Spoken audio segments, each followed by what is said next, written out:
दोस्तों, कैसे हैं आप लोग। एक बार वापस से आपका स्वागत है मेरे चैनल में। और आज हम बात करेंगे पिछली कड़ी से आगे, अर्थात हम प्राचीन भारत के इतिहास के बारे में बात कर रहे थे। तो आज हम बात करेंगे प्राचीन भारत के इतिहास में अगला टॉपिक, अर्थात हमारा वैदिक साहित्य या फिर वो वैदिक काल के बारे में, अर्थात जिस समय वैदिक साहित्य लिखा गया था उस समय के बारे में हम बात करेंगे। सबसे पहले बात करें कि वैदिक साहित्य की, तो वैदिक साहित्य को श्रुति साहित्य भी कहा जाता है। अर्थात इससे पहले क्या होता था, जितने भी ऋषि मुनि होते थे उनके द्वारा इस ज्ञान को सुना जाता था, अपने गुरुओं के द्वारा, और अपने जो शिष्य होते थे उनको सुनाया जाता था और जीवन भर इनकी प्रैक्टिस की जाती थी, बार बार याद किया जाता था और अपने शिष्य को सुनाया जाता था। अर्थात इन्हें क्या कहा जाता था, श्रुति साहित्य। श्रुति साहित्य अर्थात उनको कभी भी लेखबद्ध नहीं किया गया था उससे पहले। श्रुति का अर्थ होता है आपने क्या सुना, अर्थात गुरुओं के द्वारा ये चीज़ें सुनाई जाती थी, इसलिए इनको श्रुति साहित्य कहा जाता है। लेकिन इनको फिर लिपिबद्ध भी किया गया, अर्थात उनको लिखा गया। अर्थात कौन कौन से वैदिक साहित्य, अर्थात वेदों से संबंधित कौन कौन से साहित्य माने जाते हैं हमारे जो वेद साहित्य, अर्थात जो 4 वेद है, ऋग्वेद, सामवेद, यजुर्वेद और अथर्ववेद, तो ये हमारे 4 वेद हैं, इनको वैदिक वेद साहित्य कहेंगे। इसके बाद हमारे कुछ ब्राह्मण आते हैं, आरण्यक आते हैं और उपनिषद आते हैं। तो हम वैदिक साहित्य किन किन को मानते हैं, वेद साहित्य को, ब्राह्मण साहित्य को, आरण्यक साहित्य को और उपनिषद साहित्य को। तो इन चारों को हम क्या मानते हैं, वैदिक साहित्य मानते हैं। अर्थात ये सारे सारे क्या कहलाएंगे, हमारे वैदिक साहित्य के अंतर्गत गिने जाएंगे। तो इसके बाद हम बात करें कि कुछ परीक्षा में कभी कभी आ जाती है चीज़ें कि कौन कौन सी चीज़ें वैदिक साहित्य के अंदर नहीं गिनी जाती है। तो यदि आपकी परीक्षा में आ जाए वेदांग, स्मृति, पुराण, रामायण और महाभारत, अर्थात वेदांग, स्मृति, पुराण, रामायण और महाभारत, इनको क्या है, वैदिक साहित्य नहीं माना जाता है। इनको क्या माना जाता है, वैदिक साहित्य नहीं माना जाता है, अर्थात ये सारे सारे वैदिक साहित्य नहीं है। फिर इसके आगे बात करते हैं हम वेद या वेद साहित्य की। वेद का शाब्दिक अर्थ क्या होता है, वेद का शाब्दिक अर्थ होता है ज्ञान। वेदों का संकलन महर्षि कृष्ण द्वैपायन,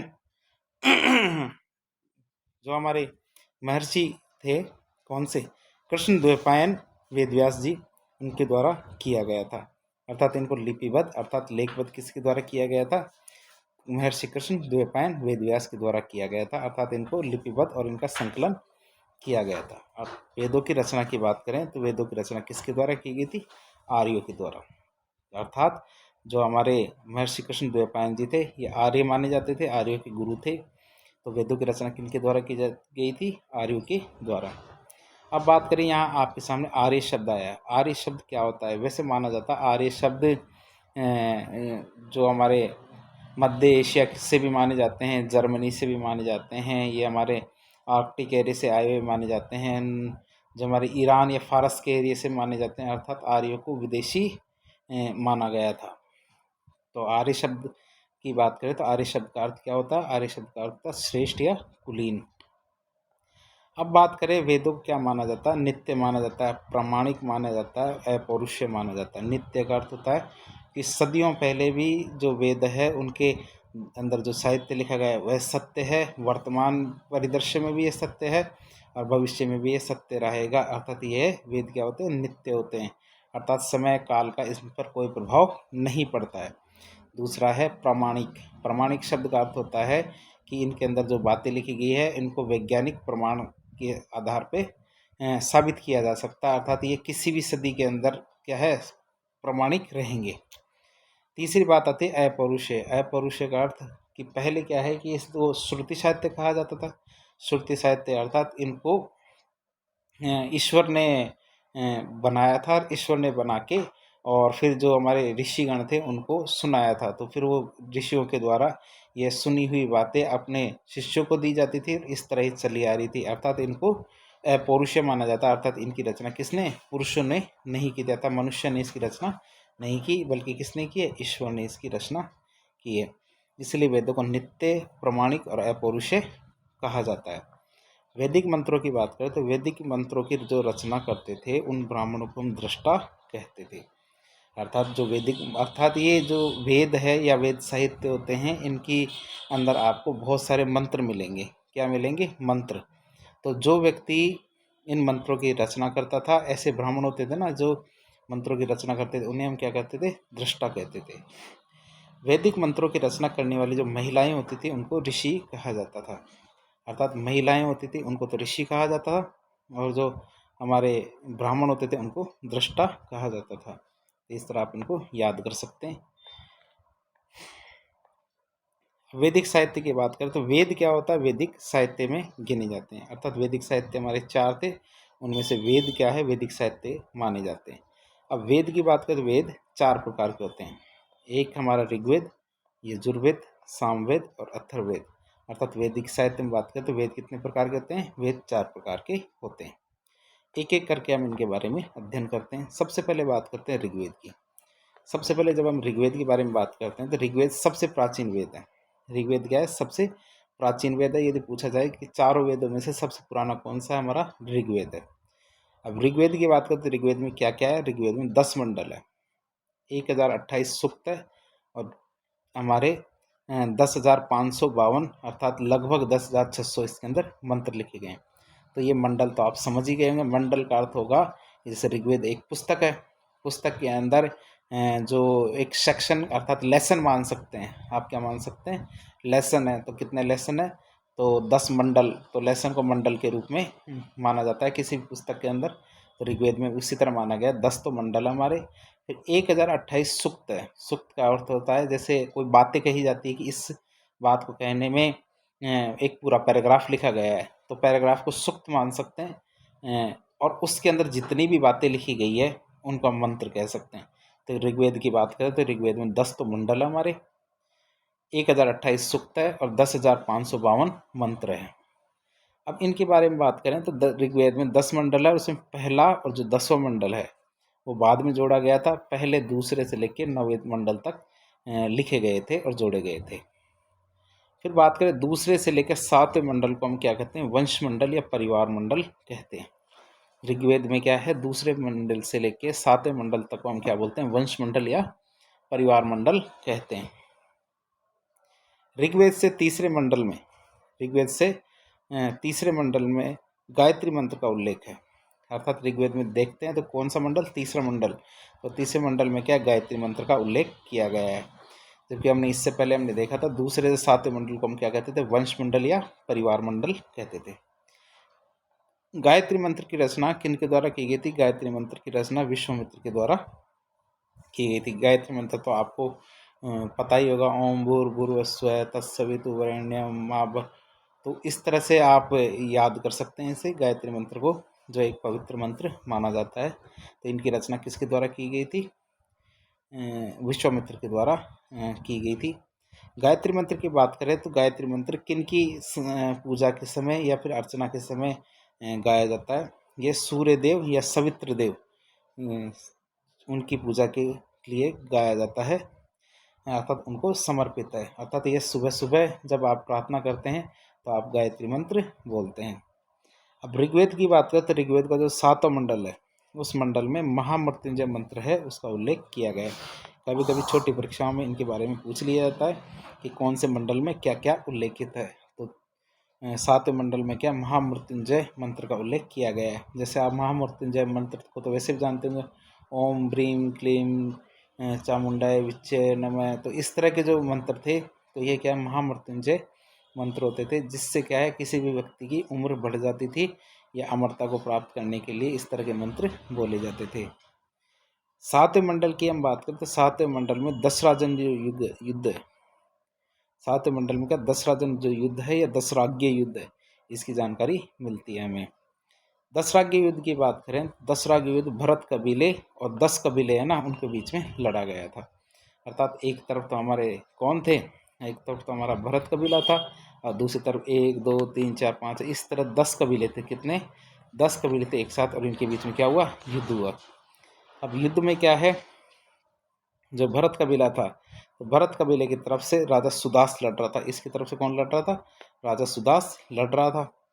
लास्ट में देखा तो ये भरत कबीला ही जीत जाता है। भरत कबीला क्या है? जीत जाता है, और 10 कबीले थे ये हार जाते हैं। तो हमने देख लिया 7वें मंडल में क्या है, दशराग्य युद्ध का वर्णन किया गया है। दशराग्य युद्ध में क्या था कि भरत कबीला और 10 कबीलों के बीच में युद्ध लड़ा गया था, जिसमें भरत कबीला जीत जाता है। और भरत कबीले की तरफ से कौन लड़ रहा था? राजा सुदास। राजा सुदास के द्वारा ये लड़ा गया था। दशराग्य युद्ध में क्या है, भरत कबीले की जीत हुई थी। अब बात होती है दशराग्य युद्ध लड़ा ही क्यों गया? क्योंकि ये जो 11 कुनबे थे, क्या थे?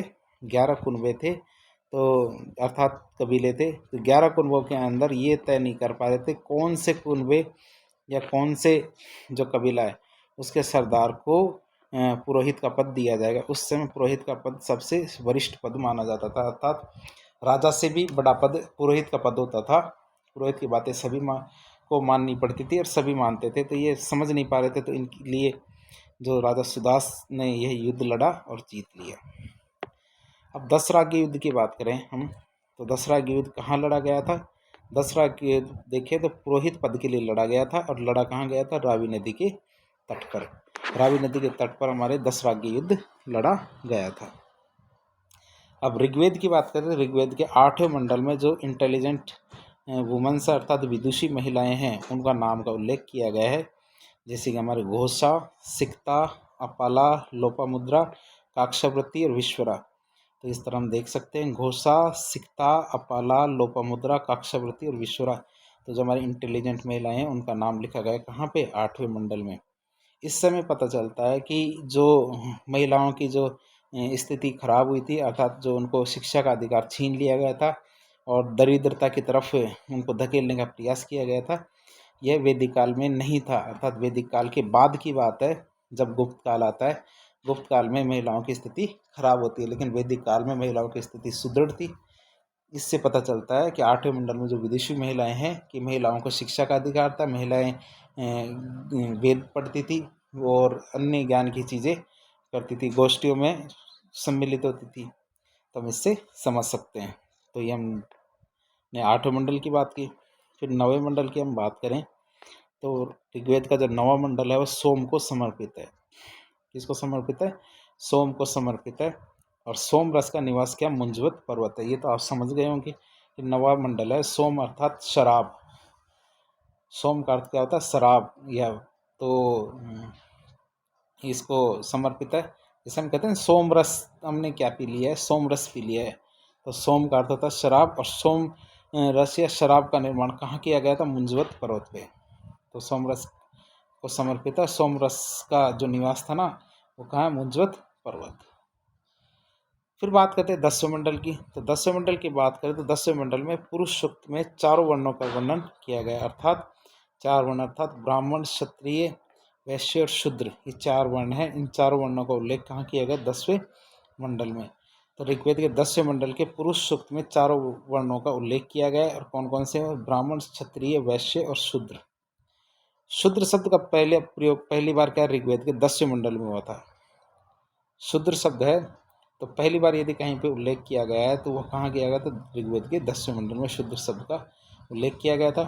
और 10वें मंडल के नासदीय सूक्त में, उसमें एक सूक्त है, कौन सा? नासदीय सूक्त। उसमें निर्गुण भक्ति का उल्लेख किया गया है। किसका? निर्गुण भक्ति का उल्लेख किया गया है। अब ऋग्वेद, तो ऋग्वेद में मंत्रों का उच्चारण करने वाले व्यक्ति को क्या बोलते हैं? होत्र कहा जाता है। सभी वेदों में एक खास बात होती है, इनका एक उपवेद होता है। और ऋग्वेद का उपवेद कौन सा है? आयुर्वेद। तो ऋग्वेद का उपवेद किसे माना जाता है? आयुर्वेद को माना जाता है। तो इस तरह हमने ऋग्वेद के बारे में जानकारी ले ली है। आप स्क्रीन को रोककर इनको पढ़ भी सकते हैं और बार बार याद कर सकते हैं। वीडियो को यदि आप बार बार देखेंगे तो इनको याद करने में आप सक्षम होंगे। फिर बात करते हैं यजुर्वेद की। यजुर्वेद में जैसा कि नाम से ही है, यजुर में यज्ञ शब्द छुपा हुआ है। तो यज्ञ की विधियां और कर्मकांड का उल्लेख कहाँ मिलता है हमें? यजुर्वेद में। यजुर्वेद में क्या मिलता है? यज्ञ करने की जो विधियां होती है और कर्मकांड होते हैं, तो इनका उल्लेख मिलता है। यजुर्वेद के 2 भाग होते हैं, जैसे हमारे कृष्ण यजुर्वेद और शुक्ल यजुर्वेद। हमारे यजुर्वेद के क्या है? 2 भाग है, कृष्ण यजुर्वेद और शुक्ल यजुर्वेद। जो कृष्ण यजुर्वेद है, तो कृष्ण यजुर्वेद क्या है? गद्य और पद्य दोनों में लिखा गया। गद्य पद्य तो आप जानते होंगे। गद्य का अर्थ जो हमारे पैराग्राफ्स होते हैं, पद्य का अर्थ कविता टाइप का। तो हमारे जो गद्य और पद्य दोनों तरीकों के अंदर लिखा गया है। जबकि शुक्ल यजुर्वेद को हम क्या कहते हैं, वाजस्नेयी जो संहिता है ये भी कहा जाता है शुक्ल यजुर्वेद को। तो यजुर्वेद के दो भाग है हमारे, कृष्ण यजुर्वेद और शुक्ल यजुर्वेद। तो कृष्ण यजुर्वेद है ये तो गद्य पद दोनों में लिखा गया है, जबकि शुक्ल यजुर्वेद वाजस्नेयी जो संहिता है इसको ये भी कहा जाता है। यजुर्वेद की बात करें तो यजुर्वेद में शून्य का उल्लेख भी मिलता है, अर्थात यजुर्वेद में ही शून्य का उल्लेख मिलता है। जैसे हमारे एक गाना सुना था कि जीरो दिया मेरे भारत ने जब दुनिया को गिनती आई। तो हम बात करते हैं कि शून्य अर्थात जीरो का आविष्कार भारत के द्वारा किया गया था। इसके सबूत कहाँ मिलते हैं, जो हमारे यजुर्वेद है, तो यजुर्वेद में शून्य का उल्लेख मिलता है। यजुर्वेद में मंत्रों का उच्चारण करने वाले व्यक्ति को क्या बोलते हैं, उदरव्यू। अदरव्यू किसे कहा जाता है, जो यजुर्वेद में मंत्रों का उच्चारण करता है। और यजुर्वेद का उपवेद क्या है, धनुर्वेद। यजुर्वेद का उपवेद क्या है, धनुर्वेद है। फिर इसके बाद बात करते हैं हम सामवेद की। तीसरा वेद कौन सा हमारा, सामवेद है। सामवेद क्या संगीत का सबसे प्राचीन स्रोत माना जाता है। सामवेद क्या माना जाता है, संगीत का सबसे प्राचीन स्रोत माना जाता है। और साम का अर्थ होता है गायन। साम का क्या अर्थ होता है, साम का अर्थ होता है हमारे गायन होता है। सामवेद भगवान श्री कृष्ण का पसंदीदा वेद है। सामवेद क्या है, श्री कृष्ण का जो हमारे भगवान है, तो भगवान श्री कृष्ण का क्या है, सबसे पसंदीदा वेद है। और सामवेद के मंत्रों का उच्चारण करने वाले व्यक्ति को क्या बोलते हैं, उद्गाता कहा जाता है। जो मंत्रों का उच्चारण करते हैं उसको क्या कहा जाता है, उद्गाता कहा जाता है। और सामवेद का उपवेद कौन सा, गंधर्ववेद। सामवेद का उपवेद है हमारे गंधर्ववेद। तो सामवेद की बात करते हैं, प्राचीन स्रोत माना जाता है किसका, संगीत का। साम का अर्थ क्या होता है, गायन। और श्री कृष्ण को ये सबसे ज़्यादा पसंद था, अर्थात सामवेद भगवान श्री कृष्ण का सबसे पसंदीदा वेद है। सामवेद में मंत्रों का उच्चारण करने वाले व्यक्ति को क्या कहा जाता है, उद्गाता। उद्गाता कैसे कहते हैं, सामवेद में मंत्रों का उच्चारण करने वाले व्यक्ति को। सामवेद का उपवेद कौन सा है, गंधर्ववेद। सामवेद का उपवेद कौन सा है, गंधर्ववेद माना जाता है। तो आप इसे बार बार देखें ताकि आसानी से याद करें। अथर्ववेद की बात करें तो निम्नलिखित अथर्ववेद के अन्य नाम, अर्थात अथर्ववेद के और भी नाम होते हैं, क्या क्या। अथर्ववेद को भेषज वेद भी कहते हैं, अर्थात भेषज का अर्थ होता है चिकित्सा। तो भेषज वेद किसे कहा जाता है, हमारे अथर्ववेद को। अथर्वांगिरस वेद भी किसे कहा जाता है, अथर्ववेद को। अथर्वा, तो ये अथर्वा ऋषि और अंगिरस ऋषि, तो ये दो ऋषियों के नाम है, उनको मिलाकर के क्या बना, अथर्वांगिरस वेद। इसके बाद कहते हैं महीदेव। मही किसे कहते हैं, पृथ्वी को।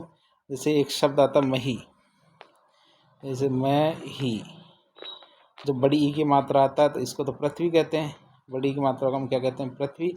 और यदि छोटी ई की मात्रा आती है तो उसे क्या कहेंगे, जैसे ये मैं, ये ही, ये मही है तो इसका अर्थ होता है क्या, दही। इसका अर्थ होता है दही। तो मही और दही, तो छोटी ई की मात्रा हो तो उसको दही कहते हैं, बड़ी ई की मात्रा उसे पृथ्वी कहा जाएगा। इसके बाद हम बात कर रहे हैं क्या, ब्रह्मवेद की। ब्रह्मवेद की हम बात करते हैं। अथर्ववेद क्या है, हमने देख लिया है चारों, अर्थात अथर्ववेद के चार नाम है। भेषज वेद जिसको चिकित्सा वेद भी कहते हैं, अथर्वांगिरस वेद, महिवेद जिसको पृथ्वी भी कहा जाता है, और ब्रह्मवेद इसके चार अन्य नाम हैं। अथर्ववेद की बात करें तो यह भौतिकवादी वेद है। ये कैसा है, भौतिकवादी वेद है, अर्थात यह हमारे जो सांसारिक जीवन है उसकी बातें करता है। अथर्ववेद में क्या, जादू टोना, काला जादू टोना, मंत्र तंत्र, इन सब का उल्लेख मिलता है हमें कहाँ, अथर्ववेद में। अथर्ववेद में हमें क्या मिलता है, जो हमारे काला जादू है, टोना टोटका होता है, इस तरह की चीज़ें अथर्ववेद में मिलती है। अथर्ववेद में चिकित्सा पद्धतियाँ होती हैं, अथर्ववेद में चिकित्सा पद्धतियाँ और औषधियाँ हैं, इनके बारे में भी जानकारी मिलती है। अथर्ववेद में मंत्रों का उच्चारण करने वाले व्यक्ति को ब्रह्म कहा जाता है। अथर्ववेद में क्या होता है, जो मंत्रों का उच्चारण करते हैं उस व्यक्ति को ब्रह्म कहा जाता है। अथर्ववेद का उपवेद है शिल्पवेद।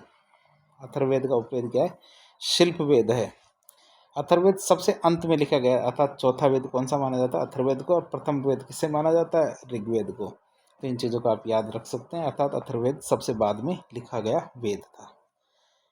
एक बार परीक्षा में पूछा गया है, कौन सा शब्द, एक शब्द पूछा गया था, वेद त्रयी किसे कहा जाता है, अर्थात वेद त्रयी कौन कौन से हैं, जिसके अंदर हम देख सकते हैं ऋग्वेद, सामवेद और यजुर्वेद।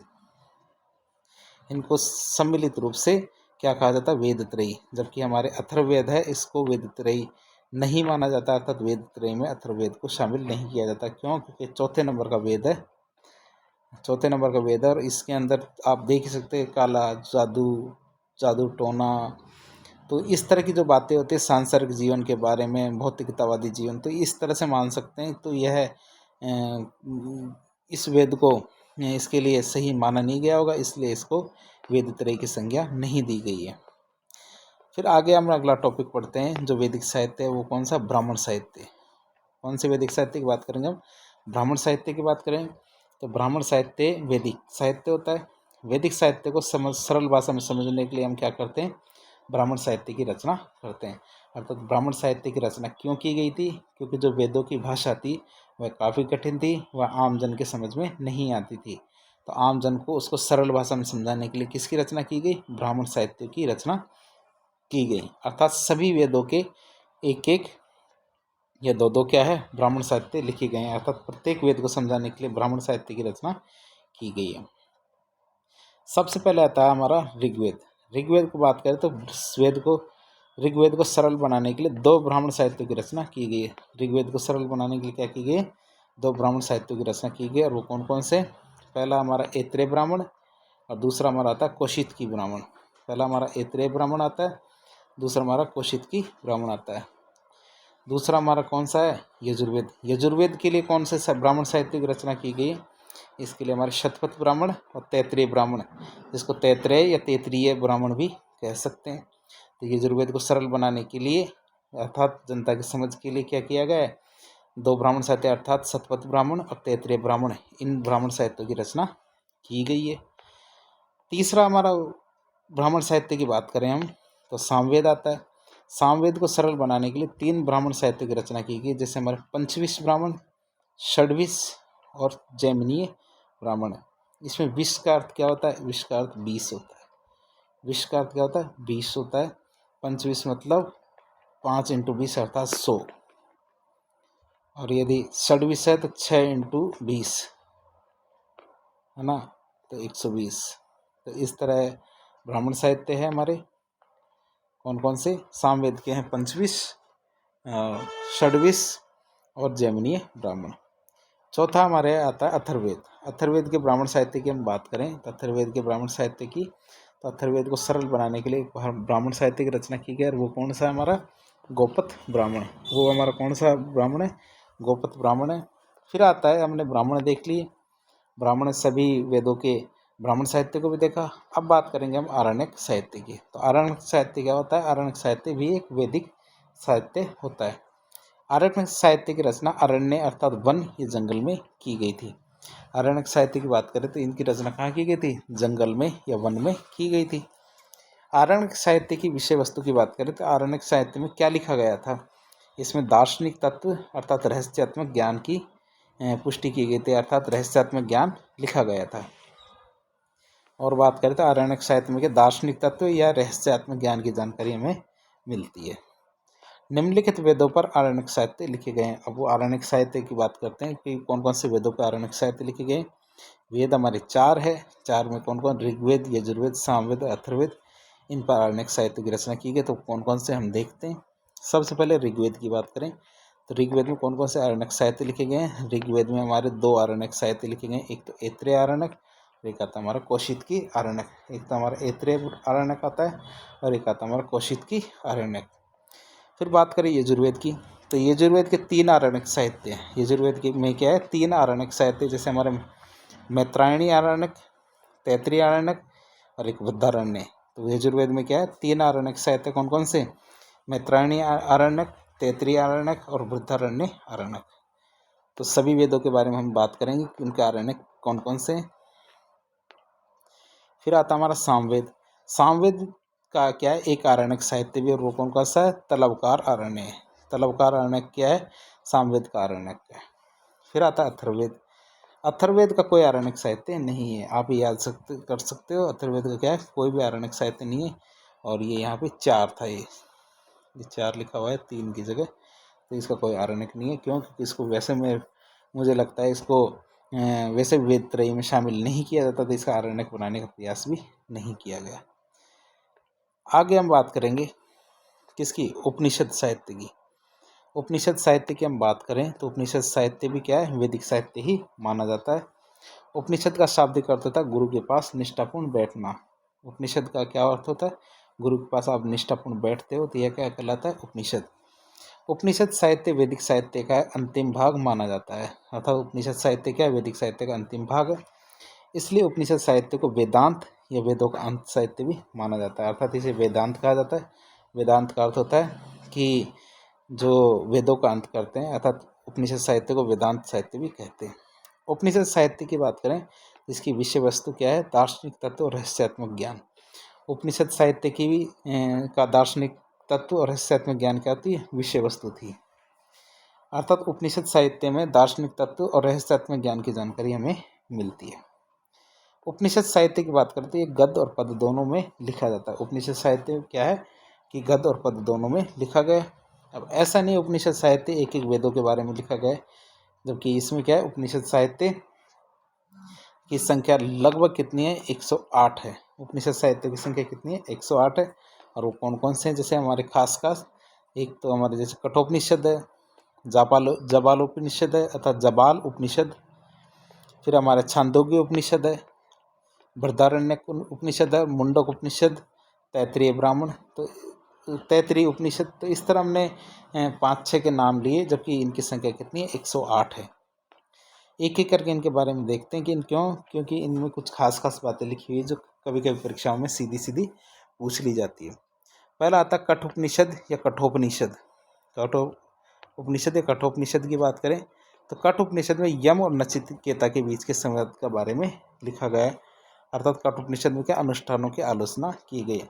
आपको यम और नचिकेता संवाद की बात तो पता ही है, अर्थात यम के द्वारा नचिकेता को 3 वरदान दिए गए थे और 3 वरदानों की जानकारी अर्थात मृत्यु के बारे में जो ज्ञान यमराज के द्वारा नचिकेता को दिया गया था, उसकी पूरी बातें जो हमारे कठोपनिषद या कठोपनिषद में की गई है। फिर हमारा आता है जबाल उपनिषद। जबाल उपनिषद की बात करें, जबाल उपनिषद में 4 आश्रमों का वर्णन किया गया है। जबाल उपनिषद में क्या किया गया, 4 आश्रमों का वर्णन किया गया है, जिसमें हमारे ब्रह्मचर्य आश्रम, गृहस्थाश्रम, वानप्रस्थाश्रम और संन्यास आश्रम। तो ये हमारे 4 आश्रम हैं। कौन कौन से, एक तो हमारे ब्रह्मचर्य आश्रम, दूसरा हमारे गृहस्थाश्रम आता है, तीसरा वानप्रस्थ आश्रम और चौथा है संन्यास आश्रम। तो चारों आश्रम की जानकारी हमें किससे मिलती है, चारों आश्रम की जानकारी हमें जबाल उपनिषद से मिलती है। इसके बाद बात करते हैं छांदोग्य उपनिषद की। छांदोग्य उपनिषद की हम बात करें तो भगवान श्री कृष्ण का पहली बार उल्लेख कहाँ किया गया है, छांदोग्य उपनिषद में ही किया गया है। अर्थात भगवान श्री कृष्ण का पहली बार उल्लेख कहाँ है, छांदोग्य उपनिषद में ही मिलता है। छांदोग्य उपनिषद की बात करें तो भगवान श्री कृष्ण को देवकी का पुत्र बताया गया, गुरु अंगिरस का शिष्य बताया गया। भगवान श्री कृष्ण को क्या बताया गया इस छांदोग्य उपनिषद में, देवकी का पुत्र और गुरु अंगिरस का शिष्य बताया गया। छांदोग्य उपनिषद में भगवान श्री कृष्ण को वृष्णि वंश का शासक या वृष्णि वंश का बताया गया। छांदोग्य उपनिषद की बात करें तो इसमें सत्यकाम जाबाल की कहानी का उल्लेख किया गया है। छांदोग्य उपनिषद में एक कहानी मिलती है जो कौन सी है, हमारी सत्यकाम जाबाल, अर्थात सत्यकाम जाबाल की कहानी का उल्लेख कहाँ मिलता है, छांदोग्य उपनिषद में।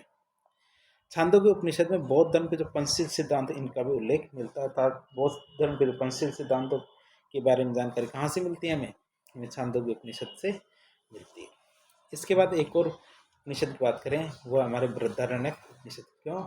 क्योंकि उपनिषद की संख्या तो 108 है, तो हम एक एक करके कुछ के बारे में देखेंगे जो खास है। जैसे हमारा बृहदारण्यक उपनिषद की बात करते हैं, सबसे बड़ा उपनिषद है और इसमें क्या गार्गी और याज्ञवल्क्य है ना, उनका संवाद बताया गया, अर्थात उनके बीच जो बातें हुई थी उनके बारे में बताया गया है।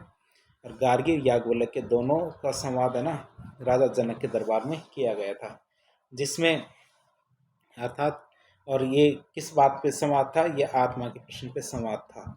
तो आपको ये तो पता ही होगा कि ये संवाद क्या था, अर्थात याज्ञवल्क्य सर उस समय जो राजा जनक का एक सभा चल रही थी जिसमें ज्ञानी पुरुषों के बीच में है ना जो कंपटीशन चल रहा था या फिर संगोष्ठी चल रही थी, तो उसमें ये याज्ञवल्क्य के द्वारा घोषणा की गई थी कि यदि आपके दरबार में यदि मुझसे कोई इंटेलिजेंट आदमी है तो वह सामने आ जाए।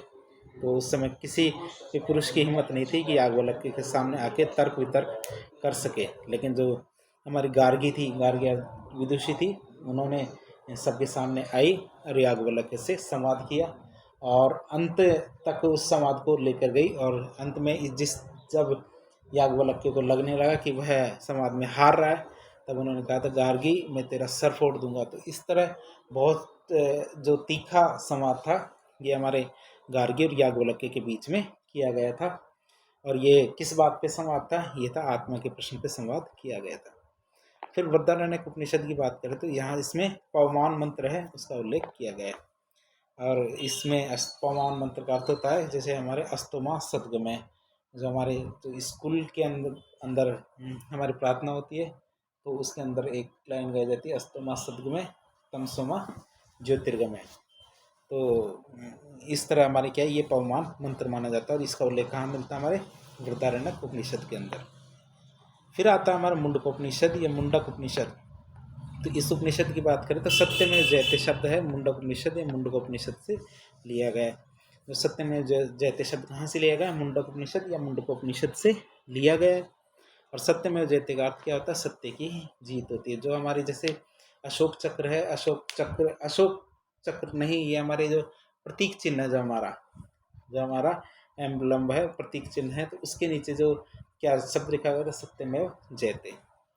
और इसका अर्थ क्या होता है? सत्य की ही जीत होती है। वैसे सच में भी सत्य की ही जीत होती है। फिर आता है तैत्तिरीय उपनिषद की। बौद्ध धर्म का जो अष्टांगिक मार्ग है, इसका उल्लेख हमें तैत्तिरीय उपनिषद से मिलता है। तो अष्टांगिक मार्ग अर्थात दुखों को दूर करने का उपाय है, और उपाय क्या है? हमारा अष्टांगिक मार्ग। तो अष्टांगिक मार्ग का उल्लेख कहाँ से मिलता है? अष्टांगिक मार्ग का उल्लेख मिलता है तैत्तिरीय उपनिषद से। तैत्तिरीय उपनिषद से क्या मिलता है? अष्टांगिक मार्ग का उल्लेख मिलता है। फिर एक शब्द आता है प्रस्थान त्रयी। अपने वेद त्रयी का नाम तो पहले पढ़ लिया था, लेकिन अब आता है हमारे प्रस्थान त्रयी। प्रस्थान त्रयी में 3 ग्रंथों को शामिल किया जाता है। एक तो हमारी भगवत गीता है, श्रीमद् भगवत गीता, उसको, दूसरा हमारा ब्रह्मसूत्र है, और तीसरा हमारा उपनिषद है। इन तीनों को संयुक्त रूप से क्या कहा जाता है? प्रस्थान त्रयी कहा जाता है। ब्रह्मसूत्र की बात करें तो ब्रह्मसूत्र इसके अंदर शामिल किया जाता है। तो ब्रह्मसूत्र क्या है? ब्रह्मसूत्र की रचना हमारे जो महर्षि बद्रायण थे, इनके द्वारा की गई थी, अर्थात इनको बादरायण या बद्रायण भी कह सकते हैं। ब्रह्मसूत्र पुस्तक में उपनिषदों का क्या मिलता है? सार मिलता है। ब्रह्मसूत्र पुस्तक में क्या मिलता है? उपनिषदों का सार मिलता है। इसकी रचना क्या है? सबसे पहले महर्षि बद्रायण ने की थी, और इसमें क्या थे? 4 अध्याय हैं। इस ब्रह्मसूत्र में क्या है? 4 अध्याय बताए गए। अब हमने वैदिक साहित्य के बारे में पूरा पढ़ लिया। अब बात करते हैं, कभी कभी कुछ शब्द जो ऐसे सुन लगते हैं कि ये वैदिक साहित्य, लेकिन वैदिक साहित्य नहीं होते। और वो कौन कौन से हैं? वो हमारे हैं, एक तो वेदांग साहित्य, स्मृति साहित्य, पुराण साहित्य, रामायण साहित्य और महाभारत साहित्य। तो इन साहित्य को वैदिक साहित्य नहीं माना जाता है। सबसे पहले हम एक एक करके इनके बारे में पढ़ते हैं। सबसे पहले आता है वेदांग साहित्य। सबसे पहले कौन सा साहित्य आता है? वेदांग साहित्य। वेदांग साहित्य वैदिक साहित्य नहीं होता है। वेदांग साहित्य क्या होता है? वैदिक साहित्य नहीं है। वैदिक साहित्य को समझने के लिए वेदांग साहित्य की रचना की गई थी, अर्थात जो वैदिक साहित्य थे उनको भी समझने के लिए क्या की जाती है? वेदांग साहित्य की रचना की जाती है। वेदांग साहित्य की बात करें तो वेदांग साहित्य की संख्या हमारी 6 है। कितनी है? वेदांग साहित्य की संख्या 6 है। जैसे हमारे शिक्षा वेदांग, व्याकरण वेदांग, ज्योतिष वेदांग और छंद वेदांग। 2 और बाकी आगे, कल्प वेदांग और निरुक्त वेदांग। तो आप इनको याद कर सकते हैं। क्यों? क्योंकि ये परीक्षाओं में पहले पूछा नहीं गया है, तो इसकी संभावना बहुत अधिक है कि आने वाली परीक्षा में इसके बारे में पूछा जा सकता है। पहला आता हमारा शिक्षा वेदांग। पहला कौन सा आता हमारा? शिक्षा वेदांग। तो शिक्षा वेदांग की बात करें तो शिक्षा वेदांग में वैदिक साहित्य के शब्दों की उच्चारण की जानकारी मिलती है। अर्थात शिक्षा वेदांग में क्या मिलता है? वैदिक साहित्य के शब्दों के जो किस प्रकार से आप उच्चारण करोगे, इस शब्द को किस तरह बोलोगे, तो इसके बारे में जानकारी मिलती है हमें। किससे? शिक्षा वेदांग में। प्राणी शास्त्र है, अर्थात जो प्राणी शास्त्र शिक्षा वेदांग की पहली पुस्तक मानी जाती है। प्राणी साख्य जो शिक्षा वेदांग है, इसकी पहली पुस्तक मानी जाती है। फिर आता हमारा व्याकरण वेदांग। पाणिनि की जो अष्टाध्यायी है, ये व्याकरण वेदांग की पहली पुस्तक मानी जाती है। अर्थात वेदांग में व्याकरण के बारे में किसने बताया था? पाणिनि ने। और उनकी पुस्तक का नाम क्या था? अष्टाध्यायी। तो व्याकरण वेदांग के बारे में हमने देख लिया। अगला आता हमारा ज्योतिष वेदांग। अगला कौन सा आता हमारा ज्योतिष वेदांग। तो जो हमारे लगध ऋषि है या लगध मुनि है, उन्होंने वेदांग ज्योतिष नामक एक पुस्तक की रचना की थी। किसकी? वेदांग ज्योतिष नाम की रचना की थी। किसने? लगध मुनि या लगध ऋषि ने। तो वेदांग ज्योतिष पुस्तक में वैदिक ज्योतिष शास्त्र की जानकारी मिलती है। वेदांग ज्योतिष पुस्तक में क्या है? वैदिक ज्योतिष शास्त्र की जानकारी मिलती है। वेदांग ज्योतिष शास्त्र की पहली पुस्तक मानी जाती है। वेदांग ज्योतिष क्या? ज्योतिष शास्त्र की पहली किताब मानी जाती है। वेदांग ज्योतिष सबसे प्राचीन ज्योतिष शास्त्र है। वेदांग ज्योतिष क्या है? सबसे प्राचीन साहित्य माना जाता है। फिर आता है हमारा छंद वेदांग। फिर हमारा क्या आता है? छंद वेदांग आता है। छंद वेदांग की रचना में किसके द्वारा की गई थी? पिंगल मुनि के द्वारा छंद वेदांग की रचना की गई थी। फिर हमारा कल्प वेदांग आता है। कल्प वेदांग की बात करें तो कल्प वेदांग में कर्मकांड की जानकारी मिलती है, अर्थात कर्मकांड के उपदेशों का उल्लेख कहाँ मिलता है हमें? कल्प वेदांग में। कल्प वेदांग में क्या है? कर्मकांड की जानकारी मिलती है। फिर आता हमारा निरुक्त वेदांग, और निरुक्त वेदांग में निगटू शब्द होते हैं, उनकी जानकारी मिलती है, अर्थात जो वेदों के अंदर जो ऐसे शब्द जिनको प्रोनाउंस करना आसान नहीं है, अर्थात जो मुश्किल शब्द होते हैं, उनकी जानकारी कहाँ मिलती है हमें? निरुक्त वेदांग में। तो इस तरह हमने वेदांगों के बारे में देखा, कौन कौन से वेदांग थे। पहला हमारा शिक्षा वेदांग था, दूसरा हमारा व्याकरण वेदांग, तीसरा हमारा ज्योतिष वेदांग, चौथा हमारा छंद वेदांग, पांचवा हमारा कल्प वेदांग और छठा हमारा निरुक्त वेदांग माना जाता है। वेदांग के बारे में हमने देख लिया। अब बात करते हैं स्मृति साहित्य की। किसकी? स्मृति साहित्य की बात करें तो स्मृति साहित्य वैदिक साहित्य नहीं होता है। स्मृति साहित्य क्या होता है? वैदिक साहित्य नहीं होता है। स्मृति की बात करें जैसे हमारे मनु स्मृति, याज्ञवल्क्य स्मृति और नारद स्मृति, तो ये 3 स्मृतियाँ हैं और चौथी कात्यायन स्मृति है। तो इनके बारे में देख लेते हैं। स्मृतियाँ तो बहुत सारी है, लेकिन ये हमारी कुछ इंपॉर्टेंट या महत्वपूर्ण स्मृतियाँ हैं, जिसमें पहली स्मृति हम पढ़ते हैं मनुस्मृति।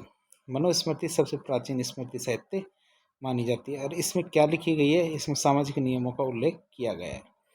इसमें क्या सामाजिक नियमों का उल्लेख किया गया है? जो इसके अंदर नियम लिखे गए हैं वह आज के समाज के लिए भी बहुत अधिक सार्थक या फिर उपयुक्त माने जा सकते हैं, अर्थात इसके सामाजिक नियम। इसी वजह से जर्मन दार्शनिक थे फ्रेडरिक नीत्शे, जो जर्मन दार्शनिक थे फ्रेडरिक नीत्शे, वो तो ये कहते थे कि बाइबल को जला दो और अपन को क्या अपनाना चाहिए? मनुस्मृति को अपनाना चाहिए। अर्थात मनुस्मृति के अंदर जो बातें लिखी गई थी वो क्या है? आज के समाज को लेकर भी काफ़ी संदर्भित अर्थात सही है। अब मनुस्मृति की बात करें तो मनुस्मृति में शुंग वंश और सातवाहन वंश की जानकारी मिलती है। मनुस्मृति में क्या मिलती है? शुंग वंश और सातवाहन वंश की जानकारी में मिलती है। अब बात करें मनुस्मृति में बहुत सारी टीकाएँ भी लिखी गई है। टीकाएँ किसे कहते हैं? नोट्स, अर्थात उसके नोट्स बनाए गए हैं। और सबसे खास कौन कौन से टीकाकार जिन्होंने मनुस्मृति पर टीकाएँ लिखी हैं? जैसे पहला आता हमारा भरूची या भगुरी, फिर आता हमारा मेघातिथि, फिर आता गोविंदराज और फिर आता कुल्लुक भट्ट। तो हमारे 4 जो लेखक है तो उनके द्वारा मनुस्मृति पर टीका लिखी। कौन कौन से? भारूची या भागुरी, मेघातिथि, गोविंदराज, कुल्लुक भट्ट या कुल्लक भट्ट। तो इनके द्वारा क्या की गई? मनुस्मृति पर टीकाएँ लिखी गई। तो हमने एक मनुस्मृति देख ली। अब आती है हमारी याज्ञवल्क्य स्मृति। अब क्या आती है? हमारी याज्ञवल्क्य दूसरे नंबर की स्मृति आती है। याज्ञवल्क्य स्मृति दूसरी सबसे प्राचीन स्मृति है और इसके टीकाकार कौन कौन है? अपरार्क, विश्वरूप और विज्ञानेश्वर। याज्ञवल्क्य स्मृति के टीकाकार कौन है? हमारे अपरार्क, विश्वरूप और विज्ञानेश्वर। तीसरी आती है हमारी नारद स्मृति। नारद स्मृति में दासों की मुक्ति का उल्लेख किया गया है, अर्थात कि दास किस प्रकार बनाए जाते थे और उसको किस प्रकार से मुक्त किया गया था, तो इसके बारे में उल्लेख कहाँ मिलता है हमें? नारद स्मृति में। इसके बाद चौथी हमारी आती है कात्यायन स्मृति। चौथी क्या आती है हमारी? कात्यायन स्मृति। कात्यायन स्मृति की बात करते हैं। कात्यायन स्मृति में आर्थिक गतिविधियों का उल्लेख किया गया है। कात्यायन स्मृति में क्या किया गया? आर्थिक गतिविधियों का उल्लेख किया गया है। फिर आता है हमारा पुराण साहित्य। पुराण क्या? वैदिक साहित्य नहीं होता। पुराण क्या होता है? वैदिक साहित्य नहीं होता है। पुराण का शाब्दिक अर्थ क्या होता है? पुराण का शाब्दिक अर्थ होता है प्राचीन आख्यान। प्राचीन आख्यान क्या है? पुराण का शाब्दिक अर्थ माना जाता है, अर्थात जो हमारे प्राचीन घटनाएं होती हैं उन्हें पुराण कहा जाता है। अब पुराणों के बारे में थोड़ी जानकारी लेते हैं। पुराणों की रचना किसने की थी? पुराणों की रचना हमारे लोमर्ष ऋषि और उग्रश्रवा ऋषि ने की थी। पुराणों की रचना किसके द्वारा की गई थी? लोमर्ष ऋषि और उग्रश्रवा जो थे ना ऋषि, उनके द्वारा की गई थी। उग्रश्रवा क्या था? लोमर्ष ऋषि का ही पुत्र था। उग्रश्रवा क्या था? लोमर्ष ऋषि का ही बेटा था। उनके द्वारा इन पुराणों की रचना की गई थी। अब पुराणों का क्या होता है? ऐतिहासिक महत्व होता है। पुराणों का क्या होता है? ऐतिहासिक महत्व होता है। सबसे पहले जब हमारे पार्जिटर साहब थे, उन्होंने पुराणों के ऐतिहासिक महत्व को बताया था। किसने? पार्जिटर साहब ने क्या किया था? पुराणों के ऐतिहासिक महत्व के बारे में बताया था। पुराणों की संख्या कितनी है? 18 है। पुराणों की संख्या कितनी? 18। इनमें सबसे खास कौन से पुराण हमारे पुराणों की बात करते हैं? हमारे जैसे मत्स्य पुराण, विष्णु पुराण, वायु पुराण, मार्कंडेय पुराण, स्कंद पुराण और अग्नि पुराण। कौन कौन से हमारे? मत्स्य पुराण, विष्णु पुराण, वायु पुराण, मार्कंडेय पुराण और स्कंद पुराण और अग्नि पुराण। ये हमारे कुछ पुराण हैं। सबसे पहले आता है हमारे मत्स्य पुराण। तो मत्स्य पुराण के बारे में हम बात करें तो मत्स्य पुराण सबसे प्राचीन पुराण है। मत्स्य पुराण में शुंग वंश और सातवाहन वंश की जानकारी हमें मिलती है। मत्स्य पुराण से हमें क्या मिलती है? शुंग वंश और सातवाहन वंश की जानकारी मिलती है। दूसरे पुराण की बात करते हैं विष्णु पुराण। विष्णु पुराण में मौर्य वंश की जानकारी मिलती है। विष्णु पुराण में क्या मिलता है? मौर्य वंश की जानकारी मिलती है। तीसरा आता है हमारा वायु पुराण। तीसरा कौन सा आता है हमारा? वायु पुराण। तो वायु पुराण में क्या होता है? गुप्त वंश की जानकारी मिलती है। चौथा हमारा मार्कंडेय पुराण है। मार्कंडेय पुराण में दुर्गा सप्तशती पुस्तक का उल्लेख किया गया है। मार्कंडेय पुराण में क्या होता है? दुर्गा सप्तशती पुस्तक का उल्लेख किया गया है। और सप्तशती पुस्तक दुर्गा माता पर लिखी गई किताब है। सप्तशती पुस्तक क्या है? दुर्गा माता पर लिखी गई किताब है। सप्तशती पुस्तक में 700 पाठ या श्लोक लिखे गए हैं। सप्तशती पुस्तक में क्या किया गया? 700 पाठ या उल्लेख श्लोक लिखे गए हैं। फिर आता हमारा स्कंद पुराण। स्कंद पुराण क्या? सबसे बड़ा पुराण है। स्कंद पुराण क्या? सबसे बड़ा पुराण है। और फिर आता हमारा अग्नि पुराण। अग्नि पुराण में क्या है? जो पूजा के बारे में जानकारी मिलती है। तो इस तरह हमने वैदिक काल के बारे में बात किया और फिर इसके बाद ऋग्वैदिक काल के बारे में बात करें तो हमने पहले इन पुराणों के बारे में बता देते हैं आपको कौन कौन से पुराण थे हमारे। जैसे हमने मत्स्य पुराण देखा, विष्णु पुराण देखा, वायु पुराण, मार्कंडेय पुराण, स्कंद पुराण और अग्नि पुराण। इसके बाद आता हमारा ऋग्वैदिक काल। ऋग्वैदिक काल के बारे में बात करें हम तो ऋग्वैदिक काल हमारा 1500 BC से 1000 BC तक का काल इनका माना जाता है। अर्थात 1500 से 1000 BC तक के काल को ऋग्वैदिक काल माना जाता है। तो विंटरनित्ज साहब थे, इन्होंने ऋग्वैदिक काल के समय या ऋग्वैदिक काल का समय निर्धारित किया था। अर्थात इनके बारे में बताया था कि ऋग्वैदिक काल कहाँ से कब तक था। तो हमारे ऋग्वैदिक काल है उनके बारे में बात करें तो उनके बारे में हम क्या क्या पढ़ेंगे। अर्थात ऋग्वैदिक काल में आर्यों की क्या क्या स्थिति थी, भौगोलिक स्थिति, राजनीतिक, आर्थिक, सामाजिक और धार्मिक, अर्थात सभी स्थितियों के बारे में देखेंगे। कौन कौन से? भौगोलिक, राजनीतिक, आर्थिक, सामाजिक और धार्मिक, पांचों स्थिति के बारे में इसके देखते हैं। सबसे पहले आता है भौगोलिक स्थिति। सबसे पहले कौन सी स्थिति आती है? आर्यों की भौगोलिक स्थिति। अर्थात आर्य क्या शुरू में तो क्या सप्त सिंधु प्रदेश थे ना, उनमें बस गए थे। सप्त सिंधु का अर्थ होता है रावी, व्यास, सतलज, झेलम, चिनाब, सिंधु और हमारी सरस्वती। तो इस तरह 7 नदियां हैं। 7 नदियों को सप्त सिंधु कहा जाता है। सिंधु नदी आर्यों के लिए सबसे महत्वपूर्ण नदी थी। सरस्वती नदी आर्यों की सबसे पवित्र नदी मानी जाती थी। तो इस तरह सप्त सिंधु में 7 नदियां आती है। ऋग्वेद के नदी सूक्त में सरस्वती नदी को क्या कहा गया है? नदीतमा कहा जाता है। ठीक है, तो हमारे ऋग्वेद के जो नदी सूत्र है तो नदी सूत्र में सरस्वती नदी को क्या कहा गया है? नदीतमा कहा गया। इनके द्वारा आर्य के बारे में कुछ बताया गया है। अर्थात क्या बताया गया है कि आर्य कहाँ से आए। सबसे पहले आते हैं हमारे दयानंद सरस्वती साहब, फिर बाल गंगाधर तिलक, डॉक्टर पेंकार हट, Gangadhar Jha, Max Muller, LD कल्ला। तो इनको क्या माना जाता है कि इन्होंने आर्य की भौगोलिक स्थिति के बारे में जानकारी दी थी। सबसे पहले आते हैं हमारे आर्य समाज के जो दयानंद सरस्वती थे। इन्होंने क्या माना? इनके अनुसार आर्य क्या तिब्बत से आए थे। आर्य कहाँ से आए थे? तिब्बत से। बाल गंगाधर तिलक साहब क्या कहते हैं? बाल गंगाधर तिलक साहब कहते हैं कि इनके अनुसार आर्य क्या उत्तरी ध्रुव से आए थे। उन्होंने एक किताब लिखी थी। किताबें तो उन्होंने काफ़ी सारी लिखी थी, जिसमें खास उनकी थी the Arctic home of Aryans. अर्थात आर्य कहाँ से हैं? आर्कटिक होम से। द ओरियन श्रीमद् भगवत गीता का सार भी लिखा है इन्होंने, गीता रहस्य। गीता रहस्य नाम से क्या किया है, श्रीमद् भगवत गीता का सार लिखा है। फिर आता है डॉक्टर पेंकार हट की। तो डॉक्टर पेंकार हट के अनुसार आर्य कहाँ से हैं, जर्मनी से। आर्य कहाँ से हैं, जर्मनी से, जैसा कि मैंने पहले ही बताया था। फिर गंगाधर झा की बात करें तो गंगाधर झा के अनुसार आर्य मध्य भारत से आए थे। मैक्स मुलर की बात करें तो मैक्स मुलर के अनुसार आर्य मध्य एशिया से आए थे। सबसे सर्वमान्य मत है कि आर्य मध्य एशिया से आए थे। LD कल्ला साहब की बात करते हैं, इनके अनुसार आर्य कश्मीर से आए थे। LD कल्ला साहब के अनुसार क्या देखें तो आर्य कहाँ से आए थे, कश्मीर से। तो किसने क्या कहा ये एक बार वापस देख लें।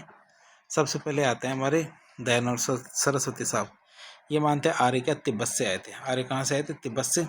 बाल गंगाधर तिलक साहब के अनुसार देखें हम तो आर्य क्या है, उत्तरी ध्रुव से आए थे। बाल गंगाधर तिलक के अनुसार कौन कौन सी किताबें लिखी गई थी, किताबें हमारे the Arctic home of Aryans, Orion, Shrimad Bhagavad Gita. Shri Bhagavad Gita की बात करें तो भगवत गीता का सार जिसे किस नाम से लिखा गया था, गीता रहस्य के नाम से।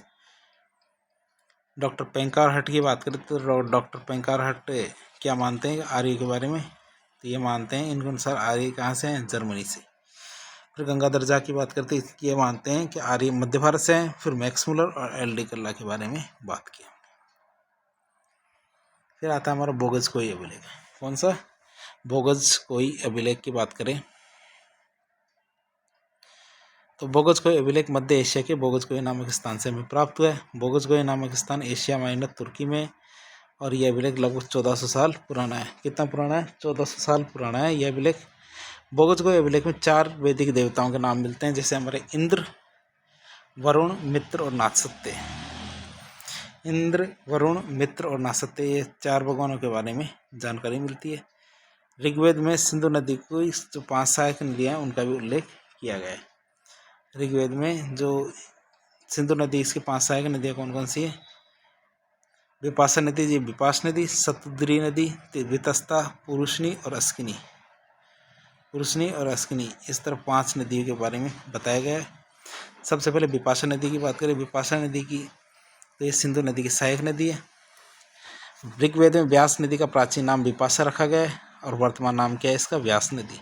उसी तरह सतुद्री नदी की बात करें तो सतुद्री नदी क्या सिंधु नदी की सहायक नदी है। ऋग्वेद में सतलज नदी का प्राचीन नाम सतुद्री था और आधुनिक नाम क्या, सतलज। फिर आती है वितस्ता नदी। फिर क्या आती है, वितस्ता नदी। वितस्ता नदी की हम बात करें तो सिंधु नदी की सहायक नदी है वितस्ता नदी। और झेलम, ऋग्वेद में झेलम नदी है, इसका प्राचीन नाम क्या था, वितस्ता नदी था। वितस्ता नदी का आधुनिक नाम क्या है, झेलम है। फिर आता पुरुषनी नदी। पुरुषनी नदी की बात करें तो पुरुषनी नदी सिंधु घाटी की सहायक नदी है। ऋग्वेद में रावी नदी का प्राचीन नाम पुरुषनी नदी है और वर्तमान में रावी है। फिर हमारे अस्किनी नदी। अस्किनी सिंधु नदी की सहायक नदी है। ऋग्वेद में चिनाब नदी का प्राचीन नाम क्या, अस्किनी नदी लिखा हुआ है। ऋग्वेद में क्या, चिनाब नदी का प्राचीन नाम क्या लिखा हुआ है, अस्किनी लिखा गया है। फिर बात करें अस्किनी की तो अस्किनी का आप क्या कहते हैं, चिनाब नदी कहा जाता है। ऋग्वेद में क्या अफगानिस्तान की नदियों का नाम भी उल्लेख किया गया है। ऋग्वेद में क्या अफगानिस्तान की जो नदियां हैं उनके बारे में बताया कौन कौन सी, गोमल नदी, गुमल नदी, कुरुम नदी, कुरुम नदी, कुंभा नदी और सुवास्तु नदी। ठीक है, कौन कौन सी, गोमल नदी, गुमल नदी, कुरुम नदी, कुरुम नदी, कुंभा नदी, सुवास्तु नदी। सबसे पहले आता गोमल नदी। ये गुमल नदी, गोमल नदी हमारे अफगानिस्तान में सिंधु नदी की सहायक नदी है। ऋग्वेद में गोमती नदी का उल्लेख गोमल नदी के रूप में किया गया है, जो कि गोमल नदी का आधुनिक नाम क्या है, गोमती नदी है। गोमल नदी का आधुनिक नाम क्या है, गोमती नदी है। फिर आते हैं कुरुम नदी या कुरुम नदी। कुरुम नदी अफगानिस्तान में सिंधु घाटी से की नदी की सहायक नदी है और प्राचीन नाम की बात है कुरुम नदी लिखा हुआ है कहाँ पे, ऋग्वेद में। कुरुम नदी का सर्वाधिक, कुरुम नदी का जो आधुनिक नाम है या वर्तमान नाम क्या है, कुर्रम नदी है। कुंभा नदी है। कुंभा नदी की बात करें तो कुंभा नदी अफगानिस्तान में सिंधु नदी है, इसकी सहायक नदी है। और ऋग्वेद में जो काबुल नदी है इसका प्राचीन नाम क्या रखा गया है, कुंभा नदी है और वर्तमान में इसको काबुल नदी कहते हैं। फिर हमारी सुवास्तु नदी है। सुवास्तु नदी की बात करें तो सुवास्तु नदी सिंधु नदी की सहायक नदी है और ऋग्वेद में स्वात नदी का प्राचीन नाम स्वास्तु नदी लिखा गया है। स्वास्थ्य नदी का प्राचीन नाम क्या है? वर्तमान में स्वात नदी। फिर ऋग्वेद में उल्लेख की बात करें तो ऋग्वेद में गंगा नदी और सरयू नदी का उल्लेख भी एक बार मिलता है। किसका? जो हमारी सरयू नदी और गंगा नदी का उल्लेख कहाँ एक बार मिलता है। ऋग्वेद में यमुना नदी का उल्लेख 3 बार मिलता है। ऋग्वेद में जो हिमालय पर्वत और हिमाचल पर्वत है, इसकी एक चोटी मुंजवत पर्वत का उल्लेख किया गया, अर्थात मुंजवत पर्वत का उल्लेख इसमें ऋग्वेद में किया गया है। तो इस तरह हमने आर्यों की जो स्थिति देखी। तो आर्यों की स्थिति के साथ ही आज का लेक्चर तो ख़त्म करते हैं। इसका पार्ट 2 बनाया जाएगा, तो पार्ट 2 के अंदर इसके आगे की जानकारी लेंगे। तो हमारे आप चैनल से जुड़े रहें और इस प्रकार के जो इन्फॉर्मेटिव वीडियोस देखने के लिए हमारे चैनल से जुड़े। वीडियो पसंद आया तो वीडियो को लाइक करें, चैनल को सब्सक्राइब करें और अपने दोस्तों के साथ शेयर करें ताकि इस प्रकार के इन्फॉर्मेटिव वीडियो सभी को प्राप्त हो सके। धन्यवाद।